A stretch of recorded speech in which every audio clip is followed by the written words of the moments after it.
Hi there, and welcome to the Homestead Education Podcast. Do you have a homestead, farm, or just dream of a rural life? This is a show to help you and your kids grow your own food and grow as a person. I'm your host, Cody Hanner. I'm a homesteader, homeschool mom of 6, and small town enthusiast. I was raised by an old school rancher and blessed by the grace of God to have been exposed to so much of what rural life has to offer. Join me every week to talk about homesteading, homeschooling, and growth with a homestead education. Hi, everyone. Thank you for joining us this week. I am so excited to have the guests from the Goat Homeschooling Podcast. Erin and Amanda are two homeschooling moms that are in it for the long haul, who try to encourage long-haul homeschoolers to keep going. Good morning, ladies. Good morning. Thank you so much for joining me.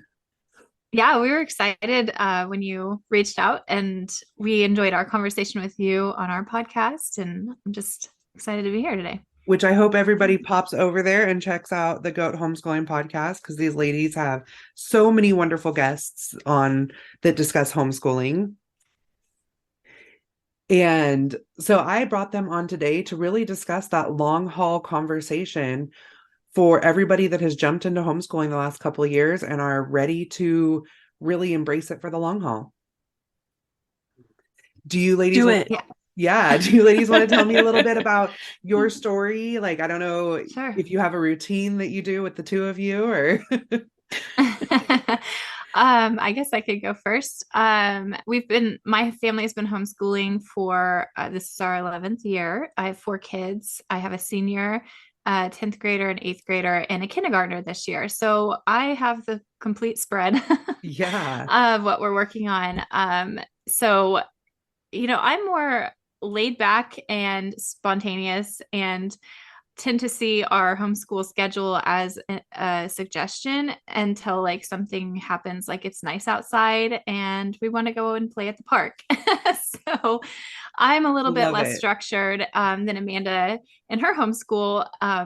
But yeah, we've got all our kids. We do co-ops, we do classes. So throughout the years that we've been homeschooling, we've done a lot of different things, but primarily the teaching aspect has been with me at home for the kids. Awesome. My kids are 24, 19, and 14. So I just have the one left who is starting high school. The older two have not wanted to do college. And the oldest decided to stay in public school when we pulled out. But we've been homeschooling. This is our 10th year. I actually did the math on that, Erin. And so let's see. With my 14-year-old, he is, I just kind of have to follow him. I'm consistent to a fault and super anal retentive and very structured, like Erin said, but he is not at all. He does not do well with redundancy and repetition and wants to be creative. And so that's a way that God stretches me. I love it. And so we do, we do the co-ops that we can do, and we can, we do a lot of, I try to outsource, but a lot of times it doesn't work. And so I still end up being with this child that needs different things every day, where I need the same things every day. And so we end up with challenges, but yeah, overall, it's been a wonderful experience. And, I would encourage anyone to just keep going and continuing with it. And there are lots of opportunities for homeschoolers, even as they get older. That's awesome. So, what kind of led you guys to start this podcast, to reach out to this group of homeschoolers? It's Erin's fault. It's all Erin's fault. Erin, did your screen freeze? I think Erin's screen froze. I think so too. Either that or she had a stroke or something. We can call the EMTs for you. Maybe they're homeschoolers. Right. Yeah. So when we there she is. Oh, maybe. Yeah. Now if you need. Oh, there she's gone. Oh, I was going to say, if she needs to turn off her screen. Yeah. Sometimes it was Erin's idea, really. Erin is a podcast listener, and she's she loves listening to all kinds of podcasts, and she loves reading and doing all the things. And I still don't listen to podcasts. Oh, no. It takes, there's Erin. So it still takes. If you need to turn off your video to like help your buffering or whatever, like I don't really Okay. use the videos. It's just so we can connect. Okay. Maybe sometimes I'll do like a I might do screenshot that just for like first. promotions, but yeah. Yeah. There we go. Is that better, Erin? Okay. Awesome. Yeah. Okay, Yeah. there we go. My husband's on his way home. Sorry. Go Oh, yeah. That's okay. ahead. Yeah. So anyway, this was all Erin doing, and she's like, Amanda, let's do a podcast. And I'm like, okay, really? So what does that look like? And then we just started talking about it, and it has kind of formed itself. But we've been able, like, and Erin is consistently coming to me and going, how are we getting this many downloads? How are we getting this many listeners? And it's probably something that it's needed. The having long haul homeschoolers is something that is needed, and the community and the support for that is needed. And so there's just that ripple effect. But we've been really pleased with as far as we've come. We've only done it a year. So and we have guests. I think we started every about month. the same time. Yeah. Yeah. We have guests every month and stuff. Go ahead, Erin. Oh, I was just going to add to that. I talked Amanda into doing this. I guess that's what she says. I feel like it was a mutual decision, but especially once COVID schoolers started happening, what I started seeing was that a lot of companies, a lot of newer homeschoolers were presenting themselves as experts in homeschooling. And I still am seeing a lot of that, like a lot of really great ladies who have marketing backgrounds who are now homeschooling, have these great Instagram accounts, and they're getting all these followers, and they're presenting their information as they are the people who have been doing this. And it turns out, like their oldest child is 6 years old. And it's a lot different homeschooling a 6-year-old and those great flat lays of all the wooden toys and Montessori models and things like that's fantastic for like the 2 minutes that you take the picture. But what I was seeing is that, if there's all these voices out there talking about what they know about homeschooling, and there's those veteran homeschool moms like us that are just staying silent or just kind of silently, I don't want to say seething, but just annoyed about the influx of people who are presenting themselves as like these experts in what they're doing. And they're actually, turns out these, like I've followed a couple of people, and it's like, they're actually not homeschooling. They're public schooling at home still. They're using online curriculum that's through the school system. And so like, that's fine and great if that's someone's decision, but that is not really what homeschooling is. And I just felt like we need to share with people the realities of homeschooling. It is not always the pretty cute little toddlers dressed up in their matching outfits and, all these great resources that are then like, they need to see the pictures of the kids throwing these things across the floor, or the teenager crying because math is hard, or, you crying because it's hard. And so I'm laughing right now because my morning started with my 5-year-old refusing to put pants on and wrestling those flat wooden, like cute things away from our new puppy who had destroyed half of them in the night. So right. Yes, that was my morning. So I get it. Yeah. But I just felt like it was setting a lot of new homeschoolers up for failure. Yes. And even discouraging the ones of us who have been doing this for several years, 5+ years, and seeing like, that's not reality for a lot of people. It might be someone's reality in unicorn land, but I've not seen it in the real world, in practice. So that's the long of it. Yeah, I think I definitely see more effort put into setting up the beautiful homeschool rather than the educating and the relationship building that really is what homeschool is about. Yeah, that's well said. Yeah, definitely. And, I see it a lot in the homestead world as well. It's, we're new homesteaders. We got ducks, and now we're going to have which I think you have ducks, right, Amanda? I don't have ducks because they're so messy. Right. And I have a complex about how they breed. They poop on your porch and they smell bad. Oh, they're terrible. They're absolutely terrible. Yeah. So I'm obstinate to ducks. Yeah. Yeah. And this is even coming as a pig farmer. I'm like, no, ducks smell too bad. Right. So, but yeah, they're like, I have ducks, like follow my homestead page, and they're like teaching how to homestead. And I'm like, yeah, I'm glad that the only thing you have to do is clean out that duck pond, because otherwise you Bravo. would not be able to add to that. That's actually a lot of what my teaching is online, is not teaching how to homestead. It's how to discern between all the like abundance of information that's out there. That's a big job. Are you? Mhm.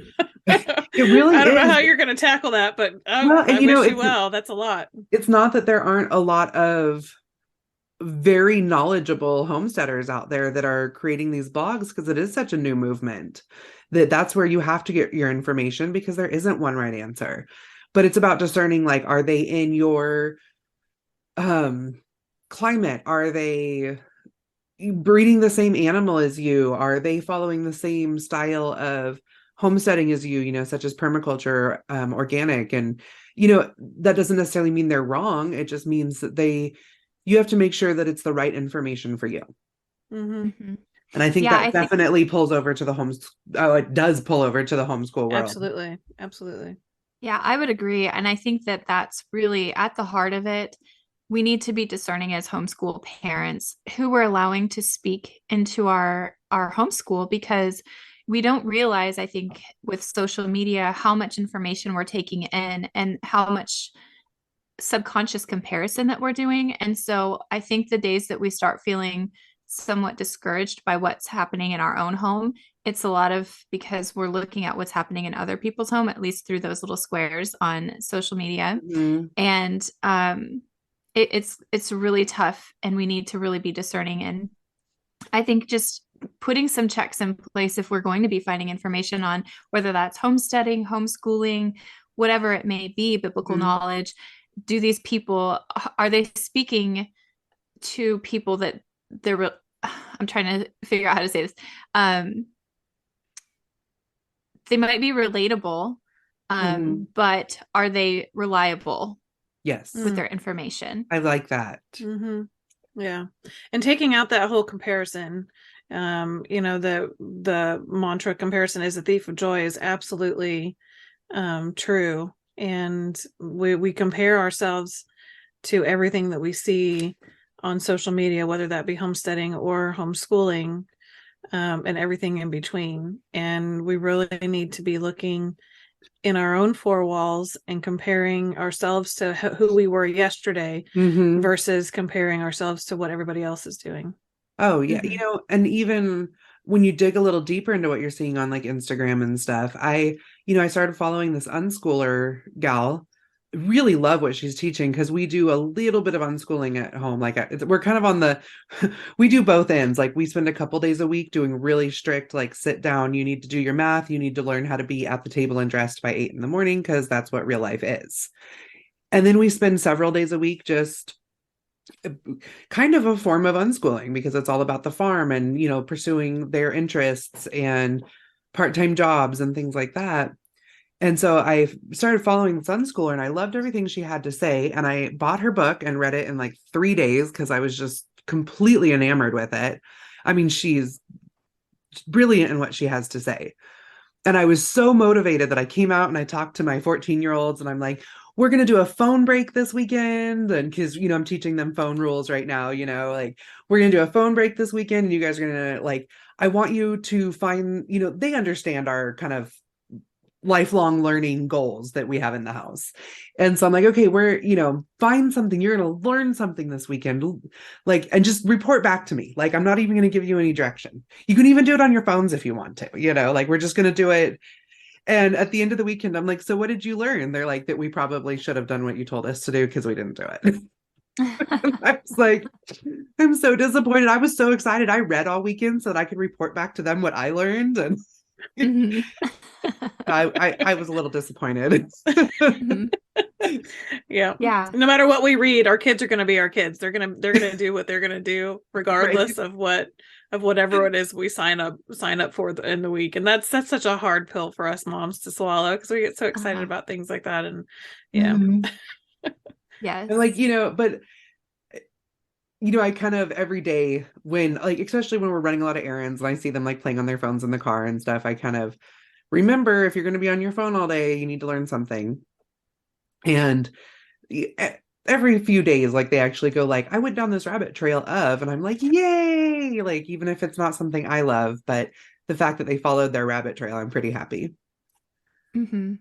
Yeah, I've got a couple of teens, especially that they will be on the computer a lot. And so I'm asking them, well, what are you doing on there? Are you just watching YouTube videos or what? And, there's something to be said for giving the teens that freedom because, um, like this morning, my son, he got up early and we usually have a rule that you can't be on screens until after you eat breakfast. Fair enough. And he was down in his room and he's like, I'm working on a coding project from scratch, And so I'm like, well, I can't necessarily be mad. I mean, he's Uh-huh. learning and he's taking initiative, but it's time to go have some breakfast now.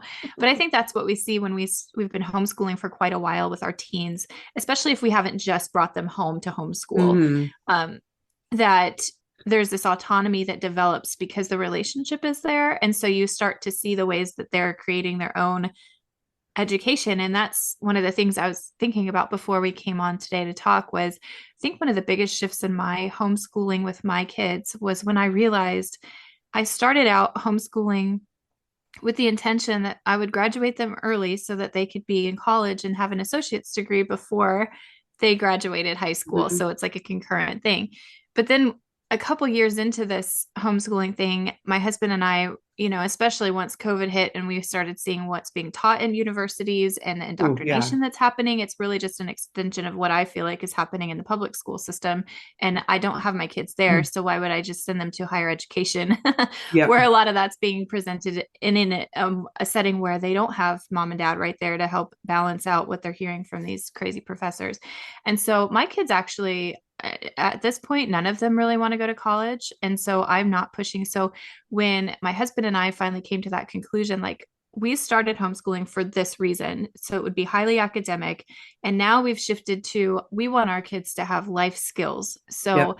I don't really care what else I need to teach them other than how to be good humans, how to love God, how to serve other people, and have basic skills for whatever they may want to do, and how to learn to learn. Yeah.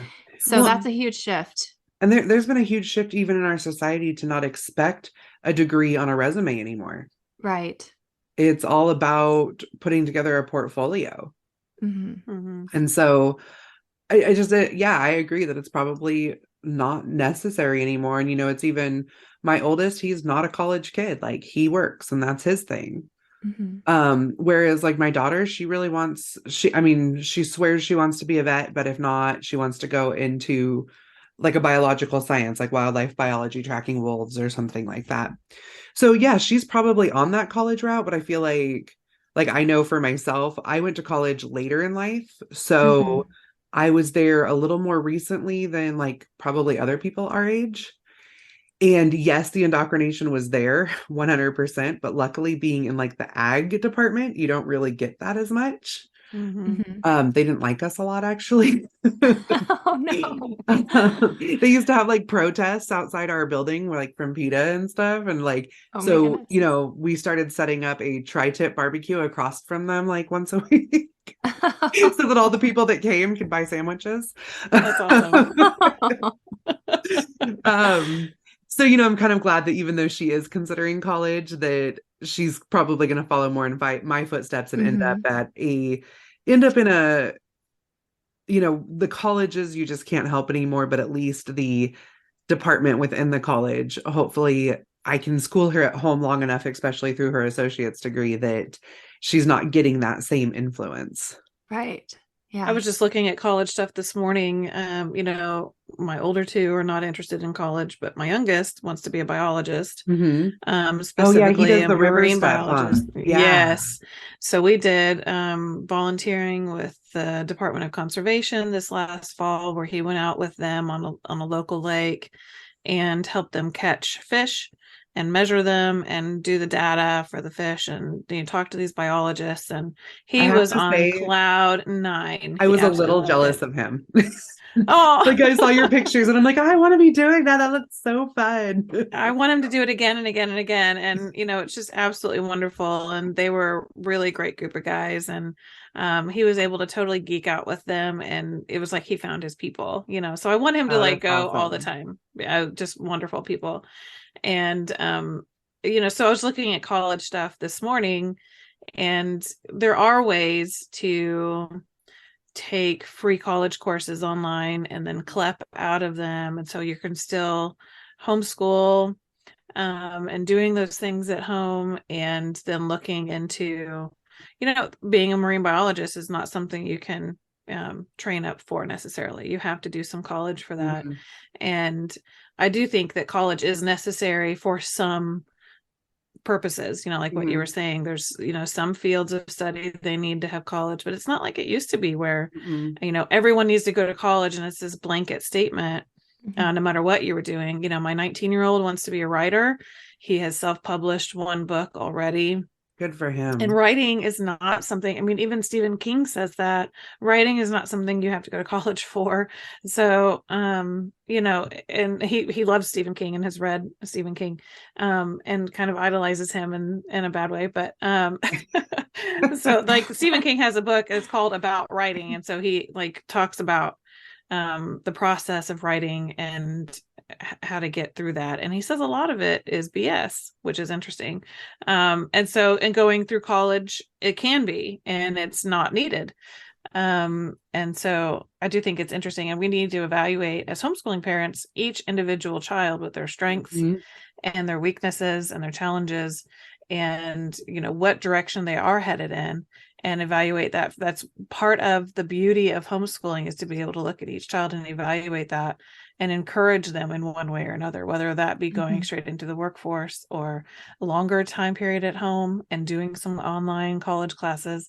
That's one thing that my 14-year-old says, is that he is, how does he say it? He's like, I am on the stay at home cycle or something like that. Like, he's like, whatever I do, I need to do it from home. And so he refuses anything that requires him to leave home. And I can appreciate that. Like, he's right up my alley with that. So I'm looking at college in the same way. And so hopefully a lot of that indoctrination that we're talking about is minimized when you're doing it at home. And now that there are a ton of online classes, even biology classes, that you can do at home. And of course you have the professors, but that can be tempered and we can have immediate discussions about it, versus him being engulfed in the college experience and having to go back to his dorm and figure it out himself. You know what I mean? Exactly. Especially, a lot of the science classes, you're not going to have as much as that indoctrination because it's brass tacks. Whereas when you get into some of the more philosophical type classes, and those are the ones you can do at home easier, where a biology class, sometimes you need to do it at the school so that you can have a lab with it or something. But like my daughter, she's similar. She wants to be home. And she's a big, she likes to travel with me to all my events. She is pretty outgoing at the events. She's learning. She's kind of quiet, but she wants to be. And she kind of wants to take on the world, but then she's like, I don't think I'll like going away to college. And I was like, why is that? She's like, I'm really going to miss my little brothers. And, so we've talked about, there's a couple colleges local enough that she could come home on the weekends and, so we've been talking about those types of things, but I don't see her, running away at 18. Right. Well, I think as we're talking about home educating older kids and what Amanda and I typically focus on, I think it's really stressful for moms once the kids get past elementary school and even middle school, because you do start feeling this pressure that if your child isn't really academic, or you don't feel like they're college bound, or you don't know what they really want to do, then there's this pressure that you failed them somehow, that maybe you're not doing your best, or maybe your homeschooling isn't the best idea. And so I think that's when we see a lot of homeschool moms feel like failures and they give up, and then they send them to public school thinking that they've messed up their kid, or they need to get them, quote, Mm-hmm. not behind, when really it's just, I grew up going to public school, and there were kids. I remember in 6th grade, there was a boy and he couldn't read, and Mm-hmm. it's just, I feel like if we can encourage any homeschool moms, whether your kid is college bound or not college bound, or highly academic or not, I think that there's a stigma, especially when homeschooling first became really, really gaining momentum in the 80s, that you had to be really academic to prove yourself, that prove what you were doing at home was more successful than what was happening at public school. And there was that high academic pressure. But I think things are shifting so much more now in our culture, where it is more socially acceptable to have homeschooling as an option. And especially older kids, if they're college bound or not college bound, I really want to encourage moms to take that pressure off themselves. If your kid's failing math, it's not because you're a failure as a homeschool mom. It might just be that your kid is not math savvy, and that's okay. They don't have to be 100%. Or you have the wrong curriculum. You might need to change curriculum. There's a ton of different ways to look at that. Yeah. Yeah. But we put this pressure on ourselves, I think. Some of the curriculums are just boring. Oh, for sure. I mean, and then what's actually funny about it is, like we were doing an English curriculum that we all hated. It was boring. And we switched, and the one that they switched to is actually way more intense, but they like it because it's more entertaining, and they kind of bounce around and have to do multiple things a day. So they aren't just monotonously working on one project. Whereas with math, they were really excelling in math, but they were like, it's kind of blah doing Saxon. Like, because I knew Saxon, so I was like, let's just do Saxon. Right. They're like, it's blah. We want something more entertaining. So we switched to an online one that was, more colors and talking, and I don't even, someone else teaching it besides me. And they were struggling, and they kept coming back to me and being like, how do I do this? They taught us like 4 different ways to do it. And like, just show us how to do it, Mom. And after 2 years, they said, can we just go back to Saxon? It makes so much more sense to us. And I was like, okay, let's go back to the boring one. I'm all about it. Like, yeah. Well, and when you're looking at curriculum like that too, you have to look at what is your end goal. Like I had one kid that wants to be a writer, and so he did not do very many sciences in high school because he's not a science kid. He's like totally gagging when we pull out the owl pellets, like he, when I forced him to actually dissect something, he had a mask on, he had gloves on, he had like, and avoiding it as much as possible. Like it's not his thing at all. But he took he had like 9 credits in English.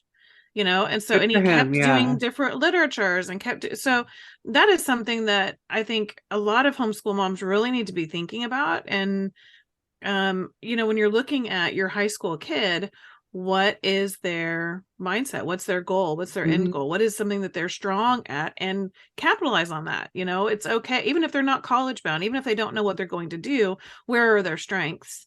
And keep encouraging those strengths with the different curriculum in your choices. If they're a math strong kid, then that's going to be something that's more important. And my kid was not math strong at all. We took an entire year off of math, which I realized most people would kind of be aghast at, because a lot of people want to do but so many people are like, we have to do math all summer. We took a summer break, but we had to do math every day. Well, no, we're not doing that, because he wasn't ready.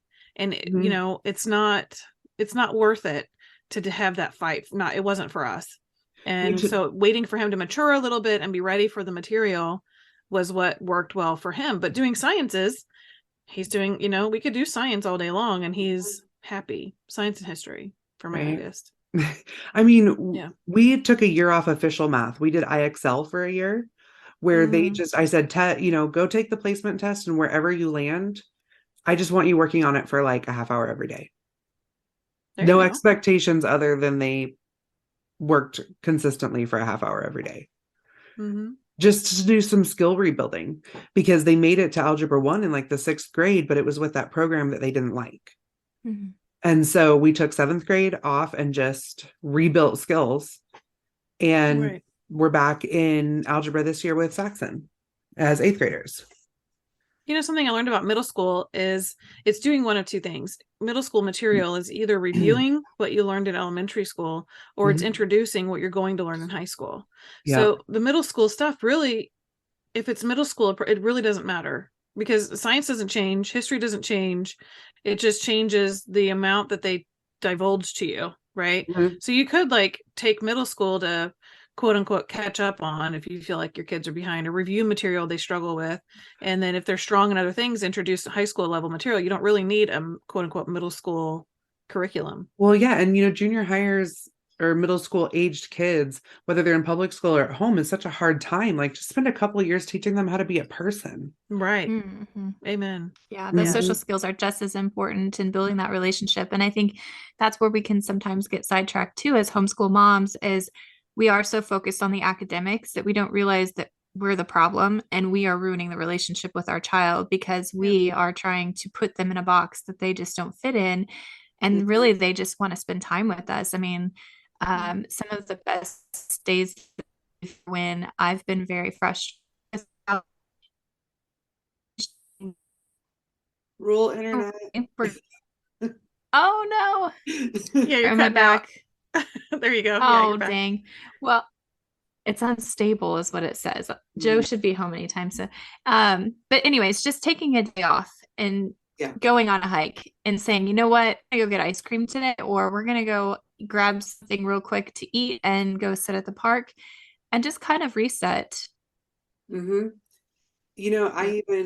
have some non-neurotypical kids that require some structure. And I was like, well, I need them to know that there needs to be expectations for that respect with me. But what I needed to let go of is that those expectations don't always have to be the academics that I think that they need to be involved in. That those expectations can be the life skills, the things we're doing around the house. And if it does need to be academics, it could be an academic curriculum that feels comfortable to them. And then I set expectations within that rather than the comfortable that feels right to me and my expectations. Yes. 100%. Curriculum. Uh-oh, you're cutting out again. Oh no. Yeah, curriculum is a tool. And anytime that tool starts ruining our life or our time anymore. Yep. We each get one veto a year, including me. Oh. So that's a fun idea. Yeah. So there's a lot of times that we just started a new curriculum. I was talking about the English one that we just started. We quit that halfway through the year because nobody was enjoying it. And so we'll do that one through next year. And we're good with that. And it also makes it where we get to start some new stuff in January. So that's kind of fun too. That is fun. And then if there's one they really hate, they get to veto it. But I have to really keep them on like, you two get to, really decide what you want to veto. Like, work together because we're not just throwing out everything. Right. Yeah. It's good to have those limitations on that for sure. Yeah, because there is, like a little bit of that. You need to make sure that there is some follow through. I know as homeschool parents, we want them to be happy with what they have. We want them to be able to learn in the way that they learn. But one of those life skills is follow through. So, like we each get a veto a year, but they also help me pick curriculum. So sometimes it's like, okay, we all picked this one together. It's not terrible. We just don't love it, but you still have to learn it. So let's just follow through with this one and throw out the one that makes us all miserable. Right. Yeah. And even you could even change how you look at the curriculum that you picked. Yeah. You don't have to do every single aspect of it and do every single assignment exactly as it says in the curriculum. Right. Like my son's doing physical science this year, and the curriculum company that was chosen, because we're doing it through co-op, we're not loving, and he's not a good writer. He struggles with hand strength And so that's very taxing for him to spend Mhm. a ton of time writing things, but he can absorb the material and he can regurgitate material and he can talk about the material and he can really learn it without having to write it. And so if there is a curriculum that you're supposed to be writing all these things, but you have a student that's not a good writer, you can look at other ways of doing it. So what we did was he takes the tests, obviously, and I go through the reading and I send him YouTube videos on his email. And so he can follow up the reading with his YouTube video and not have to do the writing. And he's still able to keep up with his peers and he's learning it and he has an understanding of it. And it's the comprehension is more important than the tasks, right? Yeah. So many of us, we all want to just like check off all the tasks. And sometimes it's just not necessary if they have to learn another way, because you're going to kill it. You're going to kill the passion for it. My daughter has the dysgraphia too, where her hands just don't, it hurts her, and she has dyslexia on top of it. So her spelling's terrible, her writing's terrible, and it's just a miserable experience for all of us.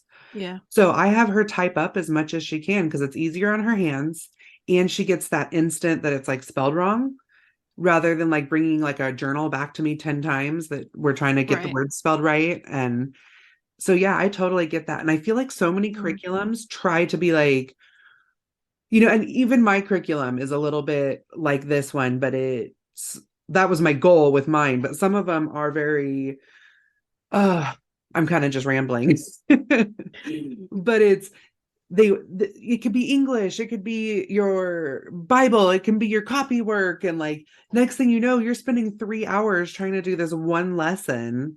Right.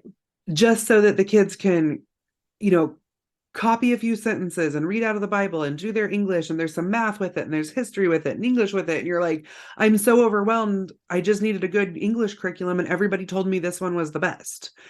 And so I do find myself, I take those and I'm like, we're not doing the copy work. We're not, and just kind of pulling those out. You can totally pick it apart and just get the information in the way that your child needs it to be presented and move on with life. Whereas like with my curriculum, I did do it a little bit like that because I wanted that well-rounded, like when you're a farmer, you have to be able to do all these pieces, like kind of to teach that life skill, almost like a job type situation where a lot of kids go, what am I ever going to use math for? Well, if you even want to raise some chickens, you need to be able to do some math. So, not chicken math, because, that's kind of like Common Core, but oh, that's so true. Right. But you need math is totally a thing. People ask me all the time, how many chickens do you have now? And I'm like, I don't even know anymore. Does it matter? Like, right. I'm buying 600 pounds of feed every month. That's all you need to know. Oh my goodness. Yeah. See, in this time of year, I just open the chicken coop and they like do their thing and they eat like spilled pig grain, and like maybe once a month I buy them a bag of feed. Like they're kind of on their own this time of year. Like, you're not providing for me, I'm not providing for you. Like, you'll figure it out. I am overindulgent when it comes to the animals, and I give them all too much feed. They're all fat and sassy all the time. We're going to build a new chicken coop. We're, in the planning process for that. And, hopefully it'll be a little bit better oriented for what we're doing. And so maybe that's something I need to have my 14-year-old help us with. Maybe he can do the geometry and the math when it comes to chicken coop building, because we are getting to that point where he, my 19-year-old has a job now and he's doing a lot of writing. He's got a couple of books in the works. And so it'll be less and less him helping dad and more the 14-year-old helping dad. And so that could be a way for him to do it too. Yeah. Hey, maybe I'll send you my, I have my poultry unit as an e-text, and maybe I'll shoot that over to you. Ooh, yes, I would love that. It covers that. Try it out with him. It covers all the geometry and how to figure out their feed and everything. So. Oh, that's excellent. Yeah. Yeah. Do you ever do ferment? Do you ever ferment your feed? Because I fermented briefly, but not. We don't. Regularly. We do grow a little fodder sometimes when we're like getting them going in the spring, because I have my grow room going anyways. So I'll do a couple trays of fodder for them. Yeah. But I think about doing that sometimes, but yeah, no. Like I said, I'm not motivated enough for that. This time of the year, it's like, it's a free for all. You're on your own. And then around springtime, we gather everybody up and we clean out the chicken coop really good. And we fix anything that got damaged throughout the year. And everybody gets locked in and we do a head count and see who we need to replace and kind of just, and then that's when they start. I mean, we go down, we buy the best like non-GMO layer feed, and we live next door to a maggot farm, and so he gives us the not right ones, and so we get like a 5-gallon bucket of maggots for them, which they're specially grown, like clean maggots, and it's basically like I want to know more about the maggot farm. Oh my goodness, yeah. That sounds awesome. I'll have to shoot you a little information on that one, but yeah, please do. It's a really great, it's like the mealworms, but it's a free bucket of them. And man, my yolks, they come in orange, like, oh, I bet they do. Yeah. Bright orange. It is the neatest thing. So cool. They definitely get spoiled the rest of the year, but this time of year, it's a little bit like you're on your own. Figure it out. Yep. Yeah. If you survive the winter, and you know what? I have a couple of chickens up there that I know I've had for like 6 years. I'm like, you girls, you are the queens, they're not laying anymore, right? They're going to have to go in the stock pot at some point. I don't care. They teach the new ones the rules, Oh, sure. Yeah. The whole pecking order is a total thing. We go up every year, and when we do our head counts, I see how many roosters we have, and then I keep my favorite, and the rest go to the stock pot. As far as the hens go, a couple of those are still laying, so I'm like, whatever, I don't know how many they're laying, but I know they are because I only have one that lays brown eggs, and she's one of my 6-year-olds, and so I'm still getting brown eggs, so I'm like, cool. Nice. Nice. That's rare. That's hard. Yeah. Yeah. Well, she's a buff.